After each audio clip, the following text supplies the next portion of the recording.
Ing request ni kakatamo nga customer takno nga matas at malinis pa nga urod. Kaya giwa tayo kaya nga request may tatamo tambing kaya bata maka-open lever taken. Kaya rin na yan na mag-close lever ta namon. Pilong-pilong nga tayo mo open and close lever. Kaya ba gamitan tayo nga 0.5 para ilako tamin kaya nga dugtungan. Okay ba gamitan tayo nga hair trimmer baka nito masanting nga itan gamitan tayo pabalintad. O maligwaya nga itang kanyan. Okay, ba't mag-overcome tamo?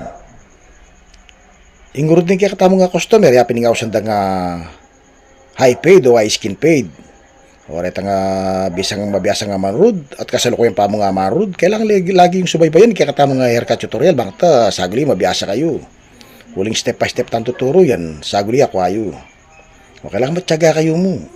O kailangan biyasa kayong mamawas babong punta giliran. O hindi dapat yung panigaralan ng pamagplangketa. O yung sanda nga balasbas. Huling kapag kabiyasa kayong mamalasbas, nakapin yung resulta ni kayong nga urod alang sobra-sobra. O bakta balik-balikan na kayong kakatama nga customer kapag kamasanting nga urod. O kailangan malinis siya naman pangayait. Huling kanya luntoy kaya nga masanting nga urod kapag kamalis siya pangayait. O po taga lang nga, nandun ko pa sasabi kaya ni akalingon nyo na ako man rog nga pinalo. Huling nga gambalo ka, balaw yun naman. O huling resulta ni kakatama nga urod. Sana all. Ang request na gupit ng ating customer ay yung mga trending na gupit na babagay sa kanya. Kaya ginawa kagad natin yung kanyang request. Gumamit tayo ng 1.5 guard dyan. Tapos magko-close lever tayo. Pagkatapos mag-open lever naman tayo mga idol. Tapos close lever uli. Tapos gamitan natin ng 0.5 pantanggal sa dugtungan.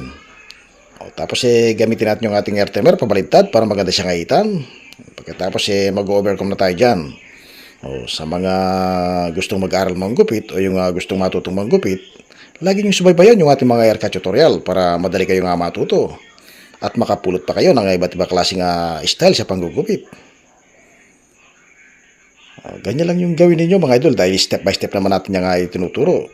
Madali nga matututunan. Tapos bawasan natin yung mga tagaliran. Ito yung dapat ninyong pag-aralan yung tamang pagpapalangketa. Para pino-pino yung inyong mga obra kapag marunong kayo magplangketa, tanggal yung mga sobra-sobra. Tapos magde-double cut tayo dyan. Tapos aitin na natin yan mga idol. Kailangan malinis yung pagkakait dahil kapag malinis yung pagkakait, napakaganda yung resulta ng kanyang gupit. Ang gupit ng ating customer ay skin mid fade o skin fade. Ito yung fresh product natin. Sana all.